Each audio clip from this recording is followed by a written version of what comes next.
উপস্থিত রয়েছেন আমাদের অত্যন্ত প্রিয় কিশোর ভট্টাচার্য মহাশয়, যিনি সভাপতি শ্রীহট্ট সম্মেলনী যেটা রয়েছে তার সভাপতি।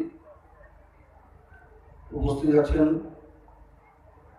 এত সময় থেকে যে বক্তারা যার নাম বারবার উচ্চারণ করেছেন, বরাকণ্ঠের এডিটর ভাই সন্তোষ চন্দ্র, কালচারাল জগতে বিশেষ করে যার একটা ছাপ রয়েছে। উপস্থিত রয়েছেন অতি সম্মানের সংস্কার ভারতীর দক্ষিণাসন প্রান্তের যিনি সাধারণ সম্পাদক বিশ্বতোষ দেব মহাশয়। উপস্থিত রয়েছেন শ্রদ্ধার বিশিষ্ট আইনজীবী সমাজসেবক রজত ঘোষ মহাশয় ও উপস্থিত রয়েছেন বিশিষ্ট লেখক, সাংস্কৃতিক জগতের আরেকটি বিশেষ চেহারা ভাই দীপঙ্কর ঘোষ মহাশয় ও এখানে উপস্থিত আমার অতি প্রিয় কচিকাচারা, অভিভাবকরা ও আজকের দিনে শিলচর তথা কাছাড়ের শ্রদ্ধার সকল নাগরিকরা, সকলকে আমি আমার ব্যক্তিগত পক্ষ থেকে, আসাম রাজ্য সরকারের পক্ষ থেকে আপনাদেরকে প্রথমে শুভ নববর্ষের আন্তরিক প্রীতি, শুভেচ্ছা, ভালোবাসা ও বড়দেরকে আমি আমার প্রণাম জ্ঞাপন করছি। আমি প্রথমেই ক্ষমা প্রার্থী যে আমাকে হয়তো এই স্টেজে বেমানান লাগাচ্ছে। এই লাগছে তার জন্য যে আজকের দিন, এই দিনটাতে অনেক অনুষ্ঠান, আর এই অনুষ্ঠানে সকাল থেকে আমরা বেরিয়েছি, একটার পর একটা অনুষ্ঠানে যেতে হচ্ছে। তাই আমি প্রথমেই ক্ষমা প্রার্থী। যদিও সন্তোষ চন্দ্র আমাকে বলেছিলেন ধুতি পরিধান করার জন্য, আমি ধুতি পড়তেও ভালোবাসি, কিন্তু আজকের দিনে আমি ধুতি পরে আসতে পারিনি, যার জন্য আমি ক্ষমা প্রার্থী। তো যেভাবে অন্যরা বলেছেন, আমিও সন্তোষ চন্দ্রকে আন্তরিকভাবে ধন্যবাদ জ্ঞাপন করতে চাই যে একক প্রচেষ্টা এটাকে করা অত্যন্ত কঠিন কাজ।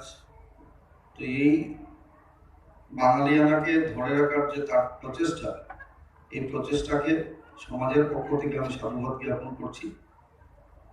আমরা লক্ষ্য করেছি যে বিভিন্ন বক্তার মাধ্যমে বাঙালিকে নিয়ে কথাবার্তা হয়েছে। তাই আমিও বলছি, নববর্ষের দিনে আমাদেরও চিন্তা করা উচিত যে বাঙালি, এই বাঙালিকে নিয়ে আমরা যে জায়গায় গর্ব করতাম, আজকের দিনও কিন্তু আমরা গর্ব করি, বিশ্বে বিশেষভাবে চর্চিত এই জাতি। কিন্তু আজকে আমরা যদি বরাকের দিকে তাকাই, তাহলে আমরা লক্ষ্য করি যে আমাদের বিভিন্ন অর্গানাইজেশন রয়েছে, কিন্তু একটা সম্মিলিত প্রচেষ্টা যদি থাকে, তাহলে আমি মনে করব যে আমাদের যারা একসময় এই জাতিকে এমন একটা জায়গায় নিয়ে গেছিলেন, তাদের যে চিন্তাধারা নিয়ে যেভাবে গেছিলেন, সেভাবে তাদের যে কাজকর্ম, এই কাজকর্ম আমাদের মধ্যে ধরে রাখা সম্ভব রয়েছে। যদি সম্মিলিত প্রচেষ্টা থাকে, তাহলে সেটা অন্তত পক্ষে সম্ভব হবে। তাই আমরা সবাই চেষ্টা করে যাচ্ছি, বিভিন্ন অর্গানাইজেশন নিয়ে আগামী দিনে যাতে এখানে যারা মঞ্চে উপবিষ্ট রয়েছেন, তাদের মাধ্যমে অন্ততপক্ষে বাঙালি সব অর্গানাইজেশনকে নিয়ে একবার বসে কথা যদি বলি, একবার বসলে হবে না, সেটা ধীরে ধীরে হবে। কিন্তু বসার প্রয়োজন রয়েছে, আমি সেটা অন্ততপক্ষে মনে করি, আমার সেটা অনুভূতি আজকের দিনে এখানে ব্যক্ত করলাম। আজকে ভারতবর্ষ যে দিকটায় এগোচ্ছে, সেটা সত্যি যে এমন একটা পরিস্থিতির সৃষ্টি হয়েছে যে ভারতবর্ষের সম্মান একটা সময় চলে গেছিল, কিন্তু আমরা লক্ষ্য করেছি বিশেষ করে 2014 থেকে শুরু করে ভারতবর্ষের বর্তমানে যে সরকার, এই সরকার ভারতবর্ষের সব কালচারকে একসাথে নিয়ে, ভারতবর্ষের প্রত্যেকটা অঞ্চলকে একসাথে নিয়ে তাকে গুরুত্ব দিয়ে তার ইনফ্রাস্ট্রাকচার ডেভেলপমেন্টের জন্য কাজ করছেন, যার জন্য আমরা লক্ষ্য করেছি আজকে গোটা ভারতবর্ষে উৎফুল্লিত রয়েছে।